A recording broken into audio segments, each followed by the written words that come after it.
Good evening everyone. और आज मैं हूं स्पेशल सेशन के साथ ऑन एन एकेडमी प्लेटफॉर्म पर कॉन्स्टिट्यूशन के साथ। मैं आपका ज्ञान प्रकाश हार्दिक अभिनंदन करता हूं, स्वागत करता हूं। और इस विकट परिस्थिति में हम जनरल स्टडी के पेपर को और मजबूत करते हुए अपने कॉन्स्टिट्यूशन के क्लास को आगे बढ़ाते हुए आज हम टॉपिक जहां तक पहुंच पाए हैं द यूनियन में प्राइम मिनिस्टर के ऊपर हम चर्चा करेंगे। मुझे आशा है कि आप क्लास को बहुत अच्छी तरह से एंजॉय कर रहे होंगे। सब लोग जल्दी से आप जुड़ भी रहे होंगे और आपका मैं कमेंट लगातार मैं देख भी रहा हूं। कुछ लोगों ने कमेंट बॉक्स में भी जाकर बहुत सारे सजेशन दिया, कुछ लोगों ने उसमें जनरल स्टडी की कुछ पॉइंट्स भी लिखे। तो क्लास के बाद जब आप कर लेंगे, क्लास के दौरान ज़्यादा कमेंट पर नहीं ध्यान देंगे कि क्लास बहुत इम्पॉर्टेंट है। हाँ, क्लास के बाद आप इसे निश्चित रूप से आप इसको शेयर जरूर करेंगे। मैं एक रिक्वेस्ट करता हूँ, मेरे जितने भी डियर एंड नियर जितने भी मेरे फ्रेंड्स देख रहे हैं, क्योंकि ये क्लास बहुत ही महत्वपूर्ण है और आने वाले एग्ज़ाम के लिए। तो अभी हम जिस चैप्टर के ऊपर चर्चा कर रहे हैं, आज उसका जो एक स्ट्रक्चर था द यूनियन का, जो आर्टिकल्स नंबर 52 से लेकर 151 तक, जिसके बारे में हम देख रहे थे। अगर जिनका पहला ये क्लास होगा वो पीछे के क्लास 2-3 क्लास जो पीछे का है उसको जरूर देखेंगे। और जो फर्स्ट क्लास मेरा जो था कॉन्स्टिट्यूशन का, जिसमें कार्यपालिका, विधायिका, न्यायपालिका, एग्जीक्यूटिव, लेजिस्लेचर और जुडिशरी पर मैंने डिबेट किया है, वो आपका फंडामेंटल बेसिक है। तो जो फर्स्ट 1 और 2 क्लास जो मेरा है वो बहुत ज़्यादा आपको इम्पोर्टेंट है आगे की क्लास समझने के लिए। तो हम समय डिले न करते हुए हम आते हैं। आज हमारा टॉपिक है भारत की सबसे महत्वपूर्ण संस्था, भारत के सबसे महत्वपूर्ण इंस्टीट्यूशन और सबसे जो इम्पोर्टेंट पोस्ट हैं उनके बारे में, जिसको हम लोग जानते हैं काउंसिल ऑफ मिनिस्टर, मंत्री परिषद के रूप में। चूंकि टेक्निकल वर्ड था तो मैंने इंग्लिश में भी और हिंदी में भी, मैंने दोनों लैंग्वेज में इस टॉपिक को लिखा है बोर्ड पर, और मैं दोनों लैंग्वेज में बोलूंगा भी। आप उसको बार बार देखेंगे तो कहीं प्रॉब्लम नहीं आएगी। जो टर्म इंग्लिश में है उस टर्म को मैं हिंदी में भी बोल रहा हूं। तो आप इस अनअकैडमी प्लेटफॉर्म पर आज काउंसिल ऑफ मिनिस्टर के ऊपर चर्चा करें। बेहतरीन क्लास है, इसको छोड़ के नहीं जाइएगा। ये इतना महत्वपूर्ण क्लास है कि आने वाले जितने कंसेप्ट हैं वो आपको क्लियर कर देगा अबाउट प्राइम मिनिस्टर और अदर मिनिस्टर। आज हम प्रधानमंत्री और बाकी सभी मंत्रियों का कॉन्स्टिट्यूशन में क्या प्रोविजन है, किस आर्टिकल में उनकी चर्चा है, किस तरह की बातें उनमें लिखी हुई हैं, आज उसका एक छोटा पार्ट हम करेंगे। मंत्री परिषद के बारे में, काउंसिल ऑफ मिनिस्टर के बारे में। आज हम ये नहीं बता रहे कि काउंसिल ऑफ मिनिस्टर क्या है, कैबिनेट मिनिस्टर क्या है ना, उप मिनिस्टर क्या है, इंडिपेंडेंट मिनिस्टर क्या है, वो एक अलग टॉपिक है, उसका कार्यप्रणाली एक अलग है, उनका फंक्शन एक अलग है। आज मैं आपको बेयर एक्ट के ऊपर, कॉन्स्टिट्यूशन के ऊपर, जहां पर पहली बार एक सिस्टमेटिक, एक उनकी पहचान, एक आइडेंटिटी देने का काम हमारे कॉन्स्टिट्यूएंट असेंबली के लोगों ने किया, और वह टॉपिक है हमारा काउंसिल ऑफ मिनिस्टर, जो आर्टिकल नंबर 74 और आर्टिकल नंबर 75 में जिसकी चर्चा है, अनुच्छेद 74 और अनुच्छेद 75। तो हम इस रूप में आज देखेंगे। द यूनियन टॉपिक है। द यूनियन मतलब संघ, द यूनियन मतलब संघ की कार्यपालिका। जितने भी मंत्री, प्रधानमंत्री, राष्ट्रपति, जितने भी कार्य का पालन करवाने वाले, रूल रेगुलेशन को लागू करवाने लोगों को कार्यपालिका का सदस्य बोलते हैं, एग्जीक्यूटिव का मेंबर बोलते हैं। तो हमारा जब प्रेसिडेंट के बारे में हमने पढ़ा, द यूनियन टॉपिक 52 से शुरू हुआ 151 तक। द यूनियन टॉपिक जो 52 से लेकर 151 तक, तो द यूनियन में पूरे देश की बातें होंगी, संघ की बातें होंगी। तो पहला टॉपिक हमने प्रेसिडेंट के बारे में पढ़ा था 52 से लेकर आपको 62 तक, फिर हमने 63 से लेकर 70 तक वाइस प्रेसिडेंट के बारे में पढ़ा था, और उसके बाद 71 और 72 का क्लास हमने देखा। आज हम क्लास देख रहे हैं 73। अब 73 आर्टिकल भारत के अंदर, देश के अंदर जो मंत्री, प्रधानमंत्री, अर्थात सब मिलाकर एक वर्ड में बोल दीजिए तो कार्यपालिका। एक वर्ड में क्या बोलिए, कार्यपालिका, एग्जीक्यूटिव। हम कार्यपालिका, एग्जीक्यूटिव, कार्यपालिका मतलब एग्जीक्यूटिव के मतलब पूरे देश का शासन चलाने वाले जो मोस्ट इंपॉर्टेंट जो मिनिस्टर होते हैं, पूरे देश के शासन चलाने जो मंत्री होते हैं, जिसको आप एक बार देख सकते हैं बोर्ड पर, जिसे आप बोर्ड पर भी देख सक रहे हैं कि आज हम मंत्री, प्रधानमंत्री जिसे कार्यपालिका कहा जाता है, उसके बारे में चर्चा करेंगे। हम उसके बारे में अकॉर्डिंग टू कॉन्स्टिट्यूशन, संविधान में क्या लिखा हुआ है उसको देखेंगे। तो सबसे पहला आर्टिकल नंबर हम आते हैं 73, 52। हम क्या बताएं कि संघ, द यूनियन संघ, उसकी शुरुआत आर्टिकल नंबर 52 से लेकर 151 तक होती है। 52 से लेकर 151 तक अनुच्छेद है। तो 52 से लेकर 62 तक हमने प्रेसिडेंट के ऊपर पढ़ा, 63 से लेकर 70 तक वाइस प्रेसिडेंट के बारे में पढ़ा, 71 में हमने देखा कि दोनों के इलेक्शन में अगर कोई डिस्प्यूट होते हैं तो केस सीधे सुप्रीम कोर्ट में होगा, और 72 में देखा कि राष्ट्रपति किसी को क्षमा दान दे सकता है, किसी को भी किसी भी न्यायालय के द्वारा दी गई सजा के ऊपर राष्ट्रपति क्षमा दान दे सकता है। और 73 और उसके बाद 74 और 75 आज डिस्कस करेंगे। तो 73 बस यही कहता है कि जो पूरे देश की काम करने वाली, शासन करने वाली, जो शासन करने वाले लोग हैं, जिसको कार्यपालिका, एग्जीक्यूटिव कहा गया, तो वही कहा गया कि केंद्र की कार्यपालिका, संघ की कार्यपालिका, यूनियन एग्जीक्यूटिव। कार्यपालिका का मतलब क्या होता है, एग्जीक्यूटिव। तो संघ की एग्जीक्यूटिव, उसका विस्तार कहा अब शुरू हो गया हमारे यहां, मतलब आर्टिकल नंबर 73, संघ की कार्यपालिका शक्ति का विस्तार।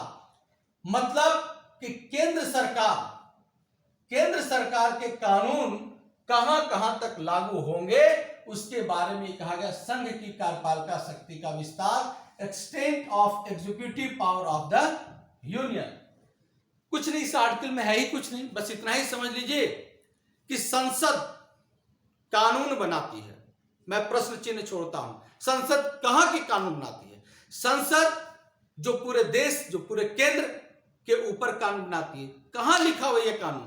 तो हमारे यहां जो आपको 7th नंबर शेड्यूल्स है, उसमें किस विषय पर केंद्र कानून बनाएगी उसके लिए एक संघ सूची, यूनियन लिस्ट लिखा हुआ है।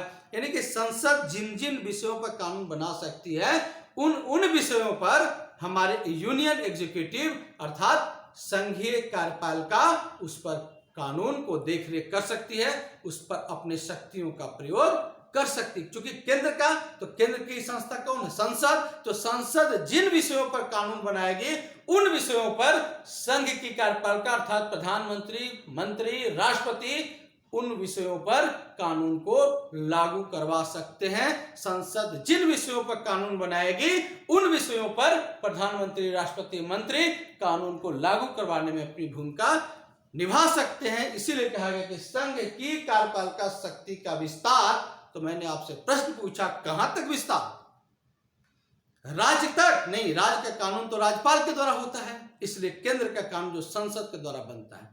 समझ गए होंगे। दूसरा, जो अंतरराष्ट्रीय संधियां होती हैं, इंटरनेशनल जो ट्रीटी सरकार हमारी करती है, उससे जुड़े इंस्टीट्यूशन जैसे वर्ल्ड बैंक हो गया, WTO हो गया, या अंतरराष्ट्रीय कोपेनहेगन सम्मेलन हो गया, या पृथ्वी सम्मेलन हो गया, तो अंतरराष्ट्रीय संधियों के सब्जेक्ट के ऊपर भी केंद्र सरकार का ही अधिकार होगा, उसके ऊपर, कानून के ऊपर कुछ रूल रेगुलेशन जारी करने का। यही दो चीज आपको कॉन्स्टिट्यूशन में लिखा हुआ है कि संघ की कार्यपालिका शक्ति का विस्तार। मैंने इससे डिटेल बताया, हो सकता है 2 क्लास लग जाए। फिर आपका जो ओरिजिनल टॉपिक शुरू होता है, वो शुरू होता है मंत्रिपरिषद। मंत्रिपरिषद को इंग्लिश होता है काउंसिल ऑफ मिनिस्टर। जहां जहां मैंने लिखा है सबको शॉर्ट में लिखा है COM, council of minister, council of ministers. Council of ministers मैं यहां पर पहले क्लियर कर दूं कि मैं यहां पर आर्टिकल्स डील कर रहा हूं, प्राइम मिनिस्टर का फंक्शन नहीं डील कर रहा हूं, उसके लिए अलग क्लास है। अभी मैं प्राइम मिनिस्टर और मिनिस्टर से रिलेटेड आर्टिकल्स जो आपके कॉन्स्टिट्यूशन में लिखे हुए हैं, चूंकि ये टॉपिक बहुत इंपॉर्टेंट है और इसकी बेसिक, इसकी मतलब क्लियरिटी कि क्या लिखा हुआ है रियल में। हम किताबों में पढ़ते हैं इधर उधर, लेकिन रियल में आर्टिकल्स में क्या लिखा हुआ है प्रधानमंत्री और मंत्री के बारे में। जब डायरेक्ट संविधान की जब लाइन, हम कॉन्स्टिट्यूशन की लाइन जब हम देख लेंगे तो कोई भी कंफ्यूजन नहीं होगा। मैं उसी बुक से बता रहा हूं कि जो ओरिजिनल कॉन्स्टिट्यूशन का जो बेयर एक्ट है उस किताब से। और इस बुक में मैं आपको दिखा रहा हूं, ये भारतीय संविधान की बुक है और इसमें केवल 395 आर्टिकल्स लिखे हुए हैं, कोई टॉपिक नहीं डील किया हुआ। आर्टिकल नंबर 1 से लेकर 395, इसी में से आज मैं आर्टिकल 73, 74 और 75 के ऊपर मैं डिबेट कर रहा हूं, चर्चा कर रहा हूं, इसे इजी करके आपके सामने पेश कर रहा हूं। आते हैं हम मंत्रिपरिषद के ऊपर, काउंसिल ऑफ मिनिस्टर्स के ऊपर। मंत्रिपरिषद हमारे देखिए कॉन्स्टिट्यूशन में सभी जगह मंत्रिपरिषद चर्चा है, मंत्रिमंडल नहीं। हम बताएंगे मंत्रिमंडल और मंत्रिपरिषद में क्या डिफरेंस है। एक जगह आर्टिकल नंबर 352 में केवल मंत्रिमंडल जिसको कैबिनेट बोलते हैं, हमारे कॉन्स्टिट्यूशन में कैबिनेट की चर्चा 352 नंबर आर्टिकल्स में है, बाकी कहीं भी चर्चा नहीं है। बाकी सभी जगह काउंसिल ऑफ मिनिस्टर्स या मंत्रिपरिषद की चर्चा है। और मंत्रिपरिषद सिस्टमेटिक जो शुरुआत होता है वो आर्टिकल नंबर 74 और 75 के बीच में होता है। 74 और 75, और 74 क्या कहता है, हमने आर्टिकल नंबर 52 के बारे में क्या पढ़ा था, 52 के बारे में क्या पढ़ा था, अनुच्छेद 52 के बारे में पिछले क्लास में हमने पढ़ा था कि there shall be a president of India, Bharat का एक राष्ट्रपति होगा। आर्टिकल नंबर 52 में there shall be a president of India, Bharat का एक राष्ट्रपति होगा। राष्ट्रपति काम कैसे करेगा बताइए। तो कॉन्स्टिट्यूशन में आर्टिकल नंबर 74 ध्यान से पढ़िएगा कि राष्ट्रपति को सहायता और सलाह देने के लिए एक मंत्रिपरिषद होगी, council of ministers, council of minister to aid and advise president, advise the president. राष्ट्रपति को, और राष्ट्रपति जो है वो मंत्रिपरिषद की सलाह से काम करेगा। उसको और क्लियर किया गया, याद रख लीजिए यहां से आर्टिकल नंबर 74 क्लाउज 1 क्लियर मैं पढ़ता हूं, समझ के पढ़िएगा। कमेंट पर ध्यान मत जाइए, कमेंट बॉक्स में कौन क्या लिख रहे हैं। आप कमेंट बॉक्स में बस केवल गुड इवनिंग सर लिख दिया करिए, बहुत है। मेरे स्टूडेंट आप पढ़ने पर ध्यान दीजिए, है ना। उसमें कमेंट में चैट मत करना शुरू कर दीजिए, सोशल साइट मत बनाइएगा और एंजॉय करिए। अगर रियल में आपको क्लास लगा तो इसको निश्चित रूप से सभी लोगों तक पहुंचाइए। मैं ये देख रहा हूं कि आप कितना शेयर करते हैं, मुझे व्हाट्सएप पर भी भेजिए आप शेयर करके। तो क्या कहता है आर्टिकल नंबर 74, तो नॉर्मली ऐसे लिखा हुआ है, इसका बहुत ज्यादा कुछ नहीं है। 74 का क्लाउज 1, अनुच्छेद 74 का क्लाउज 1 ये कह रहा है कि राष्ट्रपति को सहायता और सलाह देने के लिए एक मंत्रिपरिषद, काउंसिल ऑफ मिनिस्टर होगी, जिसका हेड जो होगा, जिसका प्रधानमंत्री होगा, और राष्ट्रपति उसके सलाह के अनुसार कार्य करेगा। किसके सलाह के अनुसार, और यहां पे शॉर्ट में लिखा, और राष्ट्रपति मंत्रिपरिषद के सलाह, उसके मतलब मंत्रिपरिषद के सलाह के अनुसार काम करेगा। There shall be a council of minister, देखो COM, क्योंकि यहां पर जगह कम है तो C मतलब काउंसिल ऑफ मिनिस्टर, COM। तो there shall be a council of minister with the prime minister at the head to aid and advise the president, P for president who shall in the exercise of his functions act in accordance with such advice। इसमें यह कहा गया कि there shall be a council of minister, एक मंत्रिपरिषद होगी। तो किस आर्टिकल्स में कहा गया कि एक मंत्रिपरिषद होगी, किस अनुच्छेद में पहली बार कहा गया कि द यूनियन, भारत सरकार, केंद्र सरकार पूरे देश के लिए एक मंत्रिपरिषद होगी, पूरे संघ के लिए एक मंत्रिपरिषद होगी, पूरे देश का एक मंत्रिपरिषद होगा, काउंसिल ऑफ मिनिस्टर होगा। किस आर्टिकल में पहली बार कहा गया, तो आर्टिकल नंबर 74, आर्टिकल नंबर 74 में यह कहा गया कि भारत का एक मंत्रिपरिषद होगा जिसका हेड प्राइम मिनिस्टर होगा। किस आर्टिकल में कहा गया कि भारत का एक काउंसिल ऑफ मिनिस्टर होगा, काउंसिल ऑफ मिनिस्टर किस आर्टिकल में, तो आर्टिकल नंबर 74 में। और इसमें किसमें कहा गया कि जो प्रेसिडेंट है उस मंत्रिपरिषद काउंसिल ऑफ मिनिस्टर के एड एंड एडवाइस के आधार पर काम करेगा। यह भी आर्टिकल नंबर 74 के क्लाउज 1 में यह कहा गया है कि राष्ट्रपति प्रेसिडेंट अपने मन से काम नहीं करेगा, प्रेसिडेंट काउंसिल ऑफ मिनिस्टर के एडवाइस के आधार पर, सलाह के आधार पर काम करेगा। फिर से देख लीजिए, there shall be a council of minister with the prime minister at the head to aid and advise the president, aid and advise the president who shall in the exercise of his function, वो अपने जो function है, अपने कार्य है, उनके शक्ति है जिसका वो प्रयोग करेंगे, in the exercise of his function act in accordance with such advice, है ना, which advice will be given by the council of minister, जो दिया जाएगा उसके अनुसार वो काम करेगा। तो ये क्वेश्चन पूछेगा कि राष्ट्रपति किसके सलाह पर काम करता है, तो मंत्रिपरिषद के सलाह पर। प्रेसिडेंट किसके एडवाइस पर काम करता है, तो मंत्रिपरिषद। कहां लिखा हुआ है, तो आर्टिकल नंबर 74 के क्लॉज 1। आप पढ़ के रखिए, कंसेप्ट बना के रखिए, ठोस रखिए, सॉलिड रखिए, आपको कहीं गड़बड़ाने की जरूरत नहीं है कि मैं उन्हीं चीज को अपने तरफ से नहीं बता रहा हूं, मैं सीधे सीधे कॉन्स्टिट्यूशन के बेयर एक्ट में जो लाइन लिखा उस लाइन को लिख कर मैं उसी पर डिबेट कर रहा हूं। इसलिए आप ये ना समझे मैं बता रहा हूं, कौन बता रहा है, क्या बता रहे हैं, गलत बता रहे हैं, सही बता रहे, नहीं, मैंने सीधे कॉन्स्टिट्यूशन का जो लाइन है उसको यहां पर कॉपी पेस्ट कर दिया ताकि कोई डिबेट ही ना रह पाए कि कौन क्या बता रहा है। तो ये है। फिर सेकेंड लाइन इसमें क्या कहता है, तो ये तो कह दिया कि ये लाइन जो है कि मंत्रिपरिषद के सलाह पर, ये तो पहले नहीं था कि मंत्रिपरिषद के सलाह पर काम करेगा, बस राष्ट्रपति की सहायता देने के लिए मंत्रिपरिषद होगी, लेकिन इसको बाउंडेड किया गया कि उसके सलाह के आधार पर काम करेगा। इंदिरा गांधी ने 42वें संविधान संशोधन 1976, 42 नंबर कॉन्स्टिट्यूशनल अमेंडमेंट बाय 1976, 42वें संविधान संशोधन 1976 के द्वारा इंदिरा गांधी ने ये पॉइंट जुड़वाया कि जो प्रेसिडेंट है वो काउंसिल ऑफ मिनिस्टर के सलाह के ऊपर कार्य करेगा, ये उन्होंने जुड़वाया। फिर उसके बाद 74 का आर्टिकल 2 है, क्या कहता है कि the advice tendered by ministers to the president shall not be inquired into in any court, है ना, एनी कोर्ट। तो ये कहता है कि जो काउंसिल ऑफ मिनिस्टर जो सलाह देगा, जो मंत्री राष्ट्रपति को सलाह देगा, एक अलग से जल्दी आपको नहीं मिलता है।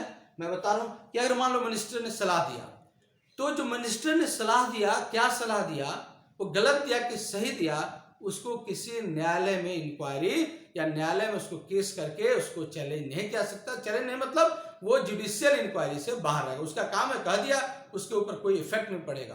तो अगर मंत्रिपरिषद जो सलाह देता है वो जुडिशियल इंक्वायरी का विषय नहीं होगा, वो जुडिशियल इंक्वायरी का विषय नहीं होगा। हाँ, एक इसके पहले छूट गया था कि मंत्रिपरिषद हो जिसका पीएम होगा उसके सलाह पर कार्य करेगा, और एक लाइन और है कि लेकिन सलाह पर काम करेगा, लेकिन जब मोरारजी देसाई की सरकार बनी तो उन्होंने 44 अमेंडमेंट किया, 44वां संविधान संशोधन किया। तो चूंकि यहाँ पर लिख दिया गया था कि प्रेसिडेंट काउंसिल ऑफ मिनिस्टर के सलाह पर ही काम करेगा, तो थोड़ा ऑकवर्ड फील होने लगा प्रेसिडेंट को, और ये अच्छा नहीं समझा जाए कि फिर तो प्रेसिडेंट का कोई मतलब ही नहीं है। तो 44वें संविधान संशोधन 1978, 44th constitutional amendment made by 1978, जब मोरारजी देसाई जब प्राइम मिनिस्टर बने, तो मोरारजी देसाई प्राइम मिनिस्टर बने तो उन्होंने इस 74 के 1 में, क्लॉज 1 में उन्होंने एक लाइन जोड़ दिया, लेकिन प्रेसिडेंट एक बार उस जो सलाह दिया गया है, जो बिल भेजा गया, जो प्रेसिडेंट को काउंसिल ऑफ मिनिस्टर ने कहा, तो उसको एक बार पुनर्विचार के लिए, रिकंसिडर के लिए प्रेसिडेंट वापस काउंसिल ऑफ मिनिस्टर के पास भेज सकता है, जिसको जोड़ा गया 44वां संविधान संशोधन के द्वारा। ठीक है, मतलब कोई बिल आया प्रेसिडेंट के ऊपर कोई कानून बनाने के लिए, तो प्रेसिडेंट तो सिग्नेचर करना ही है, लेकिन अगर उसको पसंद नहीं आया तो एक बार वापस वो कह सकता है कि एक बार फिर से रिव्यू करिए, फिर से रिकंसिडर करिए, तो एक बार पुनर्विचार रिकंसिडर के लिए प्रेसिडेंट भेज सकता है। लेकिन अगर दोबारा गया और काउंसिल ऑफ मिनिस्टर बदल दे तो भी ठीक, अगर नहीं भी बदलता है और सेम बिल या सेम सलाह, सेम एडवाइस अगर वापस फिर से देता है, तो सेकेंड टाइम में प्रेसिडेंट उसको फिर से रिकंसिडर करने के लिए नहीं भेज सकता है। दैट टाइम प्रेसिडेंट सिग्नेचर करने के लिए संवैधानिक रूप से वो बाध्य है, ये आप समझ चुके होंगे। क्लियर? ठीक है, ये आर्टिकल नंबर 74। अब आते हैं हम लोग, हाँ, तो 74 का क्लॉज 2 क्या कहा कि जो भी मंत्रियों की द्वारा सलाह दी जाएगी वो जुडिशियल इंक्वायरी का भाग नहीं होगा। यह हो गया केवल मंत्रिपरिषद के ऊपर चर्चा।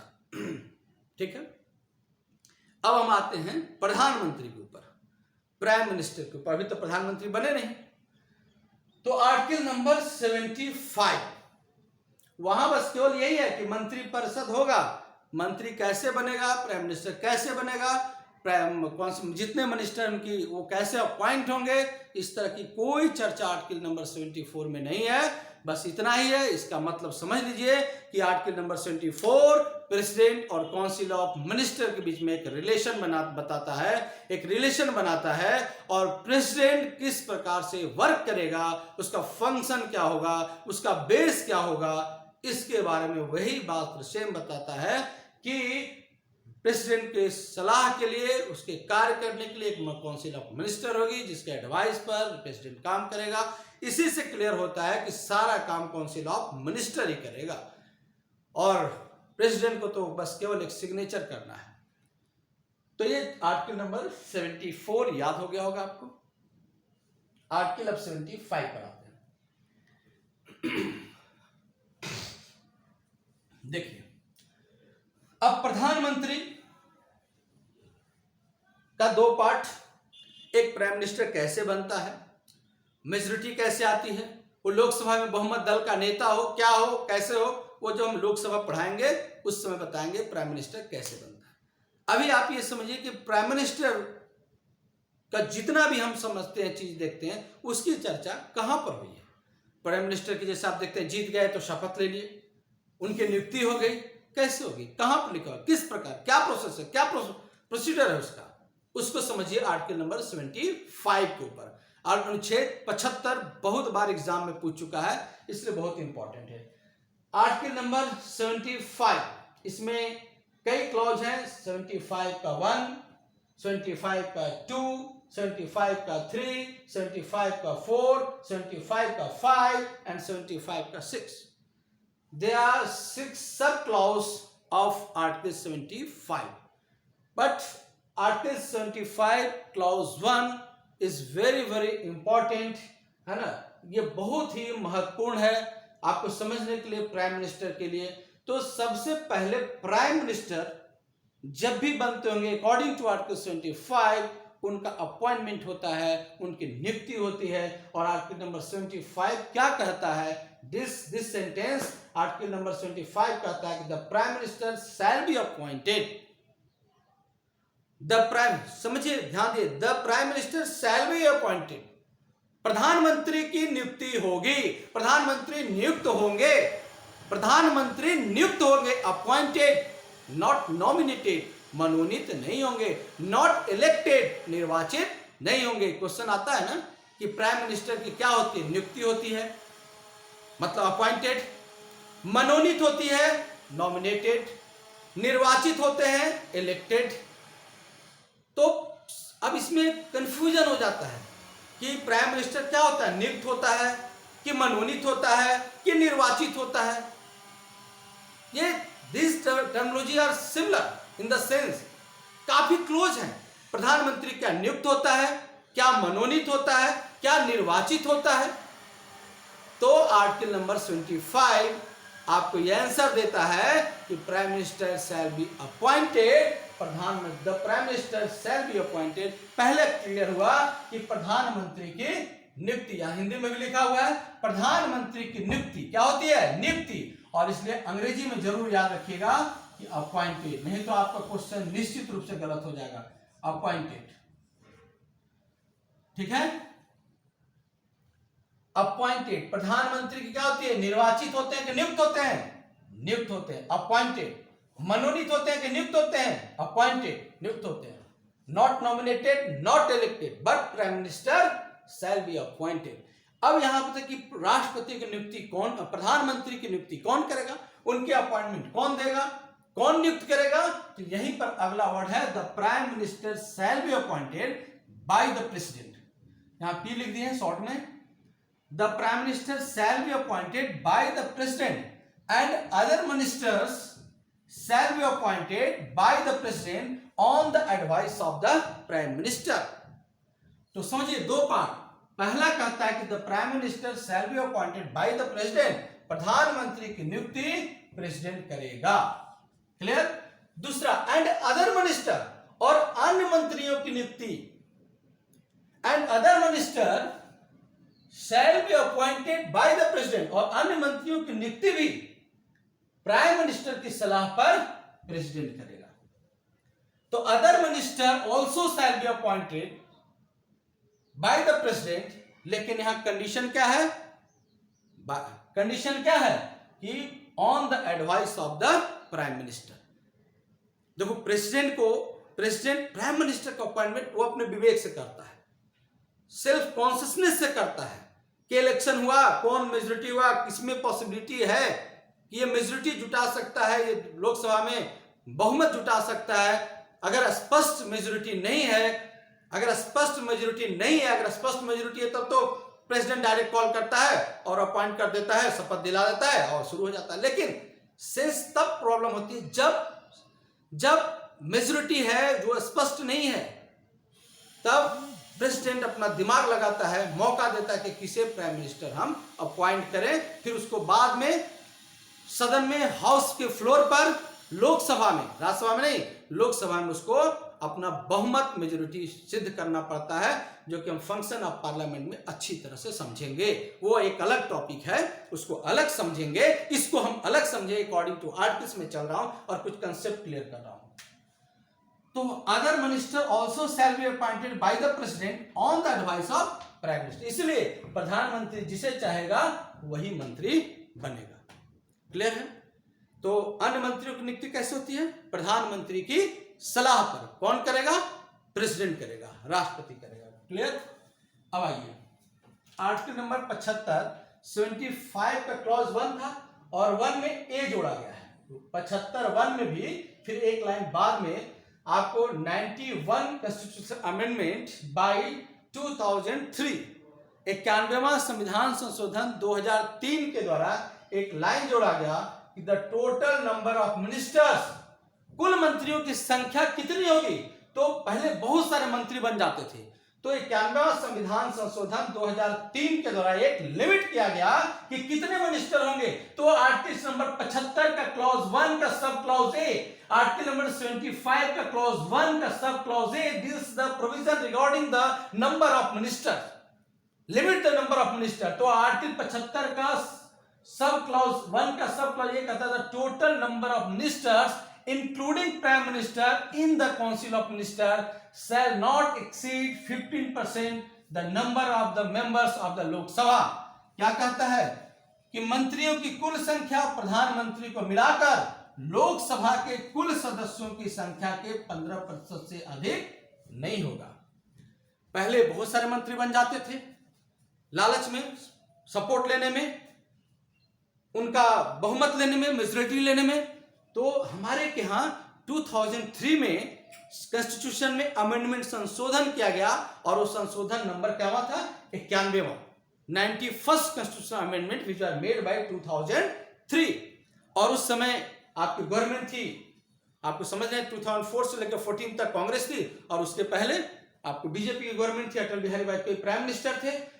तो उन्होंने जनता के हित के लिए इस तरह का लोक लुभावन मंत्री का पद देके किसी के बहुमत न लिया जाए और सरकारी खर्चे को कम किया जाए, तो कहा गया कि total number of ministers including prime minister, मतलब मंत्रियों की कुल संख्या प्रधानमंत्री की शामिल है मिलाकर in the council of minister, मंत्री परिषद में कुल मंत्रियों की संख्या जिसमें प्रधानमंत्री भी शामिल हैं वो 15% से ज्यादा नहीं होगी। किसके 15% से? द टोटल मेंबर ऑफ, है ना, total member of the Lok Sabha, 15% of the total number of member of the Lok Sabha. तो लोकसभा में कुल सदस्यों की संख्या कितनी है? 545। अब 545 का 15% निकाल लीजिए, जितना होता है 76 जो लगभग 82 होता है। तो 82 से ज्यादा मिनिस्टर नहीं हो सकते, क्योंकि कॉन्स्टिट्यूशनल फीचर हो गया है कि कितना भी मिनिस्टर हो लोकसभा में जितने मेंबर हैं उसके 15% से ज्यादा नहीं हो सकते। वही चीज जब राज्य में आएंगे तो वहां पर लेजिस्लेटिव असेंबली, विधानसभा हो जाएगी। तो हमारे यहाँ किस आर्टिकल से लिखा हुआ कि लोकसभा के 15% से ज्यादा मिनिस्टर नहीं हो सकते? मतलब कि कितने मंत्री बन सकते हैं? क्या 100, 150, 200 सब रेल मंत्री, गृह मंत्री क्या बनते जाएंगे? पहले बनते जाते थे। पहले ऑफिस नहीं है उनका, मतलब ये नहीं है, लेकिन वो मिनिस्टर बन गए, इसलिए इसको संविधान में एक संशोधन किया गया और कहा गया कि देखो लोकसभा में जितना, मान लीजिए 100 लोग मेंबर है, मान लो कि चलो समझने के लिए कि 100 मेंबर है, तो मंत्री कितना बनेगा, केवल 15।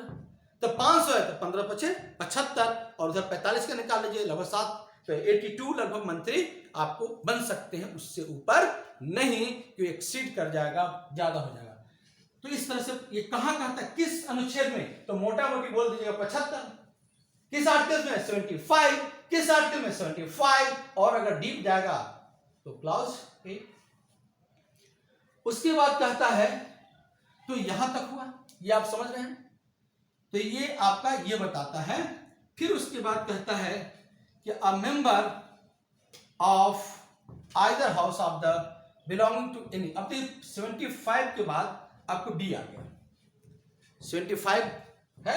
अब बी क्या कहता है कि a member of either house of parliament belonging to any political party who is disqualified on the ground of defection shall also be disqualified to be appointed as a minister. अब देखो एक चीज, हमारे कहीं एक कानून आया 1985 में, 1985 में 52वां संविधान संशोधन 52 नंबर कॉन्स्टिट्यूशनल अमेंडमेंट, तो उसमें दल बदल कानून बना, एंटी डिफेक्शन लॉ बना। हमारे क्या 10th शेड्यूल से बना, 10वां 12 अनुसूची है ना, सब लोग जानते हैं 12 शेड्यूल्स है, 12 शेड्यूल्स में 10th नंबर जो शेड्यूल्स है, 10वां अनुसूची जिसको बोलते हैं, वो एंटी डिफेक्शन लॉ दल बदल कानून है। और दल बदल कानून में अगर आप दल बदल कानून में अगर पकड़े गए और आपके साबित हो गया कि आपने इस कानून को तोड़ा है, तो उस पोजीशन में आप मिनिस्टर के पोस्ट पर भी नहीं रहेंगे। अगर लिखा हुआ यहां पर कि अगर कोई भी मंत्री दल बदल कानून के तहत संसद सदस्य के रूप में अयोग्य घोषित हो जाए, तो वह मंत्री के पद पर भी नहीं रहेगा। अगर दल बदल कानून आप पर साबित हो जाता है कि